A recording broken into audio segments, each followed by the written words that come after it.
ሰላማችሁ ይብዛ ያላችሁበት የጌታ ጸጋና ሰላም ከእናንተ ጋር ይሁን። የአባቴ ብሩካን ወንድማችሁ ነብይ ምን ያህል ነኝ ከባህር ዳር ከተማ በባህር ዳር ከተማ ላይ ከምትገኝ ከኤልሻዳይ ዓለም አቀፍ ቤተክርስቲያን ባህር ዳር አጥቢያ ነው ይህንን መልእክት ወደ እናንተ ማስተላልፈው።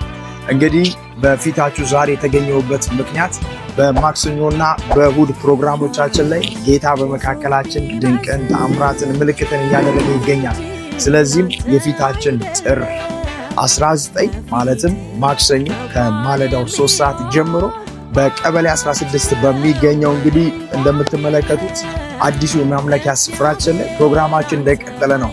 በእነዚህ ቀናቶች ላይ ማክሰኞና እሁድ ላይ እግዚአብሔር ድንቅን ጊዜ እየሰጠን ነው።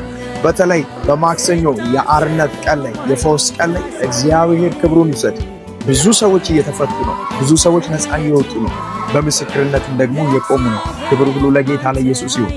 አሁንም በተለያየ ጥያቄ ውስጥ ላላችሁ በካንሰር፣ በኤችአይቪ፣ በኩላሊት ህመም፣ እጅ እግር ወገባችሁን የሚያማችሁ ዊልቸር ላይ አልጋ ላይ ያላችሁ በከባባድ ከሐኪም የሰማችሁትን መረጃ በእግዚአብሔር ፊት አቅርቡት።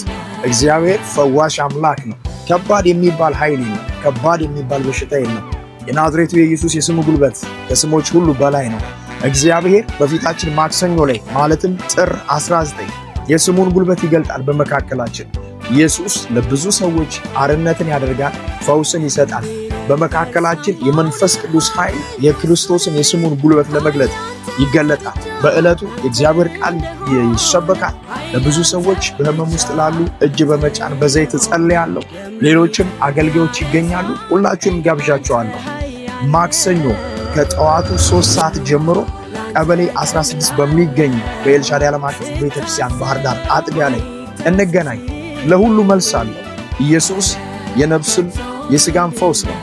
ሻሎም